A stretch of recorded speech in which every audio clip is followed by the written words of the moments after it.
ಆಯ್ತಾ ಪಂಚಮಸಾಲಿ ಸಮಾಜ ಬಾಂಧವರಲ್ಲಿ ಹಾಗೂ ನಮ್ಮ ಕೂಡಲ ಸಂಗಮದ ಪಂಚಮಸಾಲಿ ಪೀಠದ ಸಮಸ್ತ ಸದ್ಭಕ್ತರಲ್ಲಿ ಶರಣು ಶರಣಾರ್ಥಿಗಳು.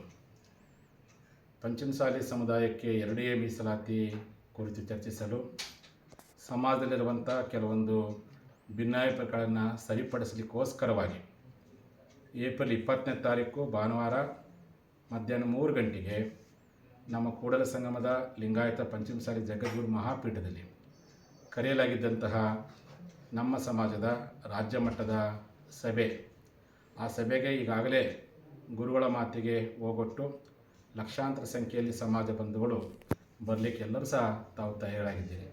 ಈ ವಿಷಯ ನನಗೆ ಗೊತ್ತಿದೆ.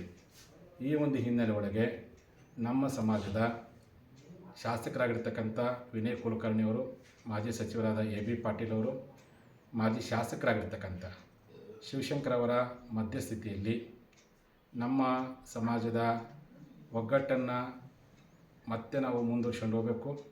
ಯಾವುದೇ ಕಾರಣಕ್ಕೂ ಭಿನ್ನಾಭಿಪ್ರಾಯ ಮೂಡಬಾರ್ದು, ಗೊಂದಲಗಳು ಬಗೆಹರಿಬೇಕನ್ನೋ ಉದ್ದೇಶಕ್ಕೆ ಸಮಾಜ ಹಿತದೃಷ್ಟಿಯಿಂದ ನಮ್ಮೆಲ್ಲ ನಾಯಕರ ಒಂದು ಒಪ್ಪಿಗೆ ಮೇರೆಗೆ ಏಪ್ರಿಲ್ 20ನೇ ತಾರೀಕು ಭಾನುವಾರ ದಿವಸ ನಡೆಯಬೇಕಾಗಿರ್ತಕ್ಕಂತಹ ಆ ಒಂದು ಸಭೆಯನ್ನು ಈ 3 ಜನ ನಾಯಕರ ಮೇಲೆ ನಂಬಿಕೆ ಇಟ್ಟು ಶಾಸಕರಾಗಿರ್ತಕ್ಕಂಥ ಬಸವನ ಪಾಟೀಲ್ ಯತ್ನಾಳ್ ಅವರು, ಸಿ ಸಿ ಪಾಟೀಲ್ ಅವರು, ಈರಣ್ಣ ಕಡಾಡಿ ಅವರು, ಅರವಿಂದ್ ಬೆಲ್ಲದವರು, ಸಿದ್ದು ಸೋದಿಯವರು, ಪಿ ಸಿ ಸಿದ್ದನಗೌಡರು,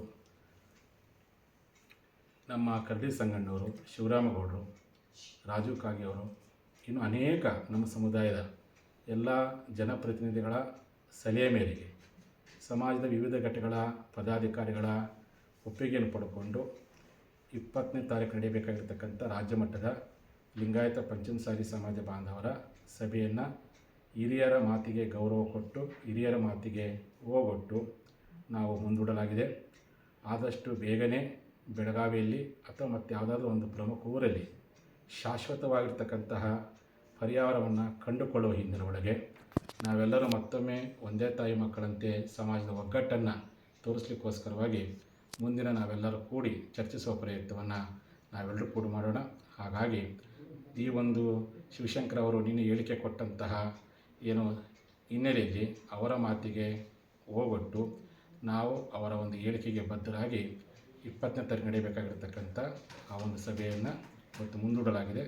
ತಮ್ಮೆಲ್ಲರ ಸಹಕಾರ ಇರಲಿ. ಶರಣು ಶರಣಾರ್ಥಿಗಳು.